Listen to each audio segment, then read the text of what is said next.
Pourquoi est-ce que c'est difficile de bien décoder le non-verbal? Mon nom est Annabelle Boyer, je suis experte en comportement humain et en langage corporel. Et si je vous pose cette question-là, c'est parce que je me la fais souvent poser en conférence, parce que souvent les gens me disent « j'ai de la facilité ou en tout cas plus de facilité avec les gens que je connais bien, mais pas nécessairement de la facilité avec des inconnus ou avec des collègues de travail. » Et souvent, on m'envoie des questions en me disant « Ah, c'est bizarre, il y a eu tel geste, il y a eu tel comportement, qu'est-ce que ça veut dire? » Donc, pourquoi est-ce que ça peut être difficile de décoder le langage corporel? Mais en fait, c'est simple. Souvent, on pense que le langage corporel de l'autre est lié à une émotion. Sauf que c'est rare qu'on est dans une émotion intense à longueur de journée. Là, on s'entend que la plupart du temps, on est dans un certain état, mais pas nécessairement dans une émotion intense. Et notre langage corporel va être affecté, entre autres, par notre discours intérieur. Mais évidemment, notre discours intérieur, l'autre personne ne le voit pas. Donc, ça se peut que j'aie une conversation avec quelqu'un et que cette personne-là, bien qu'elle me réponde, bien qu'elle échange avec moi, dans sa tête, elle est en train de penser à autre chose. Peut-être qu'elle est préoccupée par une dispute avec son conjoint ou sa conjointe. Peut-être qu'elle est préoccupée par un texto qu'elle vient de recevoir. Peut-être qu'elle est préoccupée par une augmentation de salaire que cette personne-là veut augmenter. Donc, il peut y avoir un discours intérieur qui se poursuit. Je vous dirais que dans la majorité des cas, c'est souvent ça qui arrive. Et qui n'a rien à voir avec la discussion que vous avez en ce moment. Donc, le langage corporel que vous allez observer, bien, il y en a une partie qui va être liée à ce que vous êtes en train de vous dire, mais il y en a une grande partie qui va être liée à son discours intérieur. Donc, si vous ne posez pas de questions, bien évidemment, vous ne pourrez pas être confirmé dans cette hypothèse-là. Et même si vous posez des questions, ça ne veut pas dire que la personne va être à l'aise d'y répondre. Donc, il y a la notion de discours intérieur. Il y a la notion des émotions aussi. Ça se peut que la personne vive une émotion et cette émotion-là, elle n'est pas nécessairement, encore une fois, liée à vous. Si cette personne-là vient juste d'avoir une dispute intense avec un collègue de travail, mais ça se peut que la colère soit encore très présente.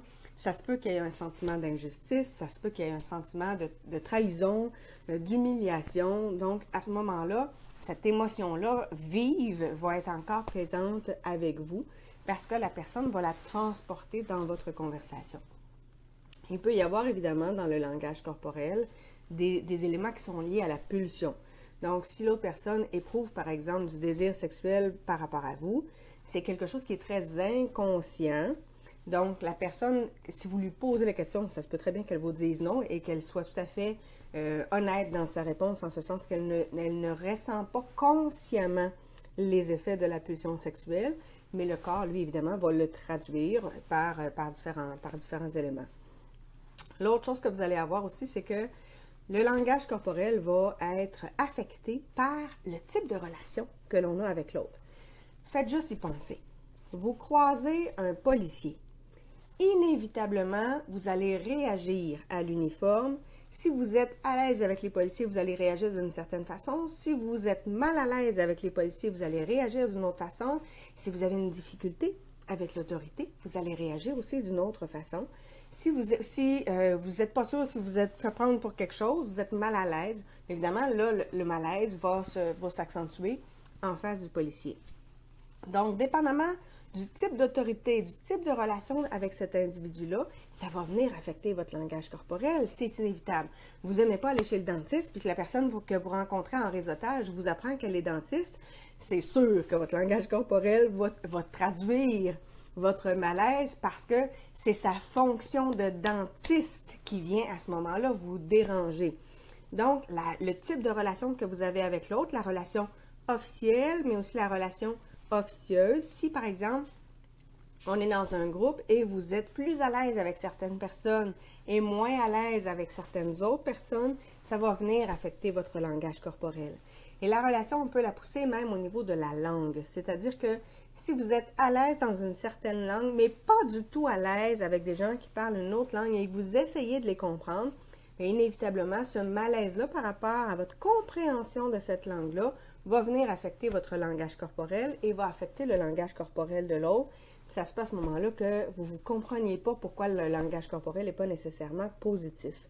Si je vous parle de ça, c'est parce qu'il y a plusieurs années, dans un camp d'entraînement de karaté, il y a un homme qui souvent m'abordait toujours en anglais, mais il y avait un accent que je saisissais pas bien. Donc, le simple fait qu'il s'approche de moi, j'avais tellement peur de ne pas comprendre et de le faire répéter plusieurs fois que je me rigidifiais à son approche. Et lui pensait que si je me rigidifiais, c'est parce que j'appréciais pas sa compagnie. Donc, il n'osait plus venir me voir. Mais c'était pas du tout sa compagnie qui me dérangeait. C'est le fait que j'avais peur de ne pas comprendre ce qu'il me disait. Donc, souvent, c'est plus facile de se communiquer par écrit parce que là, je pouvais prendre le temps et je pouvais lire ces mots, ce qui était beaucoup plus facile pour moi. Mais inévitablement, ça venait affecter mon langage corporel. Dans les autres choses, bien évidemment, il y a votre état physique et il y a votre état psychologique. Si, par exemple, vous discutez avec quelqu'un et cette personne-là a épouvantablement mal au ventre, c'est inévitable, même si elle essaie de le cacher, ça va venir affecter son langage corporel. Et si elle ne le dit pas qu'elle a mal au ventre, mais que vous la voyez juste bouger un peu et se crisper, peut-être que vous allez interpréter ça en pensant que la personne n'est pas d'accord avec votre propos. Et votre interprétation pourrait être quand même assez juste parce que les signes sont assez similaires. Donc, c'est la même chose avec l'état psychologique. Si la personne elle est dans un état de dépression, si elle est dans un état de burn-out, si on a affaire à quelqu'un qui souffre du trouble de la personnalité limite, bien, c'est sûr que ça va affecter le langage corporel, c'est inévitable. Si vous avez quelqu'un qui est en burn-out en avant de vous, inévitablement, son corps va être plus relâché, elle va manquer d'énergie, elle va manquer d'attention. C'est pas parce qu'elle ne vous écoute pas, là, c'est son état psychologique qui vient affecter son langage corporel. Fait inévitablement, si vous avez à analyser tous ces éléments-là chez l'autre personne, en tenant compte de tout ça qui vient affecter votre propre langage corporel, et en tenant compte que votre langage corporel affecte celui de l'autre et celui de l'autre affecte le vôtre, c'est pour ça que ça rend le langage corporel plus difficile à décoder quand on ne connaît pas les clés de base pour décoder. Parce qu'il y a une façon de décoder ça.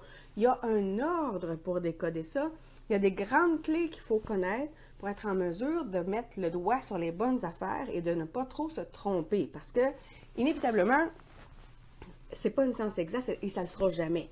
C'est la même chose de toute façon pour toutes les disciplines. Faites juste regarder quand on a deux psychiatres qui s'en vont dans un procès et qui vont évaluer la même personne, à quel point ils peuvent avoir des versions très différentes. Donc, ce n'est pas une science exacte, mais il faut avoir un certain processus, une certaine procédure, une marche à suivre et des clés essentielles pour être en mesure de faire une hypothèse qui est la plus juste possible. Et vous allez à ce moment-là devoir aussi utiliser des outils pour vous permettre d'établir une communication qui est la plus authentique possible. Si vous-même, vous n'êtes pas authentique dans votre communication verbale et non verbale, vous ne pouvez pas vous attendre à ce que l'autre personne soit plus authentique que vous. C'est à vous, dans un premier pas, à donner l'exemple et à créer cet espace d'authenticité-là, de réflexivité. Ça veut dire que vous vous mettez d'égal à égal avec l'autre personne, que vous ne vous prenez pas pour quelqu'un de supérieur à l'autre, de quelqu'un qui sait plus que l'autre. Vous vous mettez vraiment d'égal à égal dans une optique où vous voulez échanger de façon respectueuse et de façon harmonieuse, ce qui implique que vous êtes responsable de vos émotions. Et là, votre corps va devenir un allié pour vraiment déceler quelles sont les blessures qui viennent d'être réactivées dans la conversation et que vous devez gérer pour être en mesure de communiquer correctement. Donc, le non-verbal, c'est une discipline extraordinaire à analyser. Moi, je me souviens quand j'ai fait mon bac en génagogie, c'est normal si vous ne savez pas c'est quoi la génagogie, il n'y a pas grand monde qui sait ce que c'est, mais quand je faisais mon bac en génagogie, on devait analyser la dynamique dans une équipe de travail en fonction du statut, du rôle et des fonctions des autres. Et donc, on devait analyser, entre autres, le langage corporel des gens. Et c'est toujours très drôle de voir dans une équipe de travail qui est le leader officiel, qui est le leader officieux, qui est l'éminence grise qui vient chuchoter à l'oreille du leader, quels sont les clans, qui parle à qui apprécie qui, et qui, évidemment, apprécie beaucoup moins qui. Donc là, ça devient extrêmement intéressant de regarder le langage corporel. Sur ça, bien évidemment, si cette vidéo-là vous a paru utile, je vous invite à la partager sur les réseaux sociaux et on se retrouve bientôt pour une prochaine capsule. Au revoir!